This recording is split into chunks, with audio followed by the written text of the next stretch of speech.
The twin switch. She secretly replaced her twin in class. What happened next will shock you. The first time I noticed something was off, I was half asleep in Professor Hendrick's Monday morning statistics lecture. His monotone voice droned through another proof, the kind of dry mathematical explanation that made even coffee seem ineffective. I was doodling in my notebook, counting down the minutes until I could escape to the cafeteria when Emily Carter answered a question. That shouldn't have been remarkable, except the Emily Carter I knew never spoke in class. I blinked, suddenly alert, studying the girl with the familiar auburn ponytail. The voice was similar but sharper, the posture more confident. She tapped her pencil in an unfamiliar rhythm, her foot bouncing impatiently under the desk. Tiny differences, but to someone who'd grown up with twin brothers, they might as well have been flashing neon signs. After class, I lingered by the door, watching Emily pack her bag with quick, efficient movements. The real Emily, if this wasn't her, always took her time, carefully arranging her notebooks before leaving. "Hey, Emily," I called out experimentally. She turned, but there was a half-second delay before she responded. "Yeah. Did you get the homework problem about the Poisson distribution?" A flicker of something crossed her face. Not confusion exactly, but calculation. "Oh, yeah. It's tricky. Maybe ask Hendricks." The real Emily would have either explained it in detail or admitted she didn't know. This was someone pretending to be Emily. The university directory confirmed my suspicions. Evelyn Carter, same major, same year. A twin sister who wasn't in any of our shared classes, at least not officially. Over the next week, I became an unwilling detective, cataloging the differences between the sisters. The real Emily wore a silver bracelet her grandmother had given her. Evelyn didn't. Emily took notes in precise blue ink. Evelyn scrawled in hurried black. Emily sat in the third row. Evelyn preferred the back corner near the exit. Their system was methodical. Evelyn only showed up for Hendrick's dry Monday lectures, the ones where attendance was taken but participation was rare. Emily handled the smaller Friday seminars where discussion was expected. They never appeared together, never overlapped in public spaces. The first crack appeared in week 5. I was heading to the library when I spotted them near the science building, standing close in heated discussion. Emily was gesturing emphatically while Evelyn shook her head, a stubborn set to her jaw. "You're pushing it too far," Emily hissed, just loud enough for me to catch as I pretended to tie my shoe nearby. Evelyn rolled her eyes. "Relax. Hendricks can't tell us apart, and no one else is paying attention." "You don't know that." "Please," Evelyn scoffed. "Half the class is asleep, and the other half is on their phones. We're fine." They parted ways then, Emily heading toward the humanities building while Evelyn made her way to the parking lot. On impulse, I followed Evelyn, keeping a discreet distance as she got into an older model Honda. What I expected to find, I'm not sure. Maybe just confirmation of their living situation, perhaps some clue about why they were doing this. What I didn't expect was to see her drive to an off-campus diner and meet with a guy in a leather jacket who slid her a thick envelope in exchange for a flash drive. I lingered by the newspaper rack inside, pretending to browse headlines while straining to hear their conversation. "Next one's the midterm," the guy was saying. "Double the usual." Evelyn tapped the envelope against her palm. "It's getting risky. Hendricks changes his tests every year." "Not the concepts. You've got this." He leaned forward. "My friends are counting on you." She sighed but pocketed the envelope. "One more. Then I'm done." The pieces clicked together with alarming clarity. This wasn't just about skipping boring lectures. Evelyn wasn't just attending class for her sister. She was selling test answers. The following Monday, I arrived early to Hendrick's lecture and took a seat near Evelyn's usual spot. When she slid into the row in front of me, I leaned forward. "Evelyn, right?" She froze for just a fraction of a second before turning with a carefully constructed look of confusion. "Emily, you must be thinking of my sister." "I know what you're doing," I said quietly. "And I know about the diner." Her expression didn't change, but her knuckles whitened around her pen. "I don't know what you're talking about." "Sure you don't." I leaned back. "Just thought you should know someone's watching." The lecture passed in tense silence, Evelyn rigid in her seat, her usual confident note-taking replaced by nervous glances in my direction. When class ended, she bolted for the door, but I caught up easily. "Wait." She whirled around, eyes blazing. "What do you want? Money?" "Because I don't have dash." "I don't want money," I interrupted. "I want to know why." For a long moment, she just stared at me, weighing options. Then her shoulders slumped. "Meet me at the coffee shop across campus in an hour." The coffee shop was nearly empty when I arrived, just a few students hunched over laptops in the corners. Evelyn sat at a back table, 2 steaming cups in front of her. Up close, without the pretense of being Emily, the differences were more pronounced, a small scar above her eyebrow, a confidence in her movements that her sister lacked. She pushed one of the cups toward me as I sat down. "Our dad lost his job last semester," she said without preamble. University health insurance is the only thing keeping my mom's treatments going. I blinked, thrown by the directness.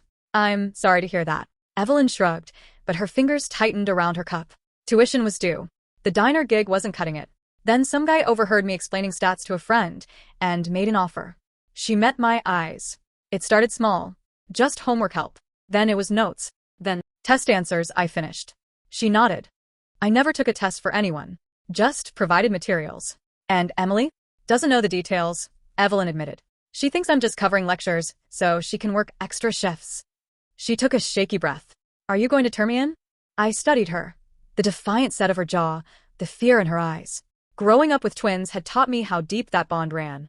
Whatever else was happening, Evelyn was protecting her sister. I don't know, I said honestly. The silence stretched between us, filled only by the hiss of the espresso machine and the quiet chatter of the baristas. Somewhere in that moment, a decision was made, though neither of us voiced it.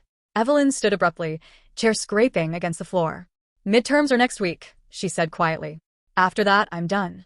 She left without waiting for a response, the coffee untouched, the words hanging between us like a challenge, or maybe a plea. I stayed at the table long after she'd gone, watching the steam rise from my cup and wondering what, exactly, I was going to do with what I knew. The midterm exam arrived with a kind of tension that made the lecture hall feel airless. Students shuffled in, some bleary-eyed from all-nighters, others nervously flipping through last-minute notes. I took my usual seat near the back, watching the door. Evelyn walked in alone, her expression unreadable. She didn't glance my way, just found her seat and pulled out a single pen, rolling it between her fingers. No notes. No nervous tics. Just waiting. Professor Hendricks passed out the exams with his usual distracted air. No talking, no phones, and for heaven's sake, if you need to use the restroom, go now. A few students laughed nervously. Evelyn didn't react. The exam began. The scratch of pencils, the occasional sigh, the rustle of turning pages, it all blurred into background noise as I worked through the problems. But my attention kept drifting to Evelyn. She was writing steadily, no hesitation, no second-guessing. Halfway through, a folded piece of paper slid onto the edge of my desk. I froze. Evelyn's hand retreated back to her own test, her face blank. I hesitated, then carefully unfolded the note under the cover of my desk. Check problem 7. The answer is wrong. I stared at it. Problem 7 was one of the tougher proofs, and I'd been confident in my work. But when I double-checked, sure enough, a miscalculation. A stupid, careless mistake. I erased and fixed it, then glanced at Evelyn. She didn't look up. When the exam ended, students spilled into the hallway, buzzing with post-test relief or dread. I waited by the door as Evelyn slipped past. Why? I asked, falling into step beside her. She didn't slow. Consider it a thank you for not ratting me out. I didn't say I wouldn't. She stopped then, turning to face me. You didn't say you would, either. We stood there, the current of students parting around us. You're not done, are you? I said. She exhaled sharply. I told you. No, you said you were done after midterms. But you're not. Her jaw tightened. It's not that simple. Then explain it. For a second I thought she might actually walk away. But then she grabbed my arm and pulled me into an empty classroom down the hall.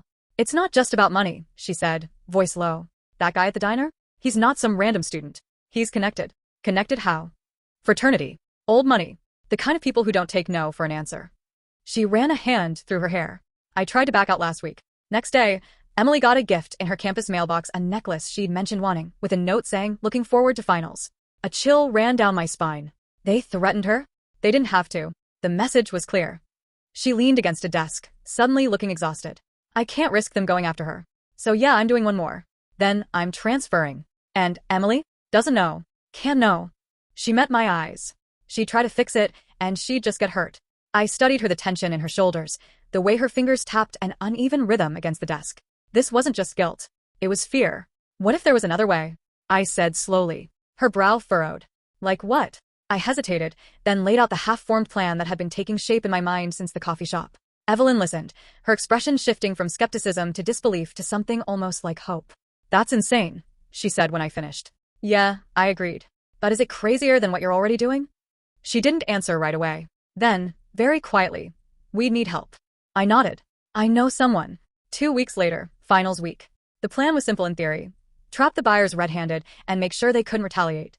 In practice, it involved my hacker cousin, a carefully faked set of exam answers, and a very convincing performance from Evelyn. Remember, I said as we stood outside the lecture hall before the final. Stick to the script. Evelyn adjusted the wire hidden under her collar, a tiny recorder borrowed from my cousin's questionable collection. If this goes wrong, it won't. She gave me a look. Okay, it might. I admit it. But if it does, we burn the evidence and bail. She nodded tightly, then turned to go. Hey, I called after her. She glanced back. Good luck. For the first time since I'd met her, Evelyn smiled, just a quick, fleeting thing. We're past luck now. Then she walked into the exam, and the game was on. The aftermath. It worked. Not perfectly, there was a tense moment when the buyer demanded proof, and a heart-stopping second where the recorder almost slipped, but it worked. The evidence made its way anonymously to the dean's office. The fraternity in question found itself under sudden scrutiny. And Evelyn? She kept her promise. I saw her once more, the day before she left campus. She was loading boxes into her car, Emily hovering nearby with a mix of confusion and concern. You never told me why you're transferring, Emily was saying as I approached. Evelyn just shrugged. Needed a change. She spotted me and straightened. Hey. Emily looked between us, suspicion dawning. Do you two know each other? Not really, Evelyn said at the same time I said, sort of. Emily's eyes narrowed. Evelyn sighed. I'll explain later, okay? She handed Emily a set of keys. Can you grab the last box from my room? Once Emily was out of earshot, Evelyn turned to me. Thanks. For everything. I nodded. You'll be okay? Yeah. She glanced toward the dorm, where Emily had disappeared. She will be, too. There was more I could have said, questions, warnings, maybe even an offer to stay in touch. But in the end, I just held out my hand. Evelyn shook it, her grip firm. Then she got in her car and drove away, leaving the twin switch and all its consequences behind. As for me, well, let's just say I pay a lot more attention in statistics now.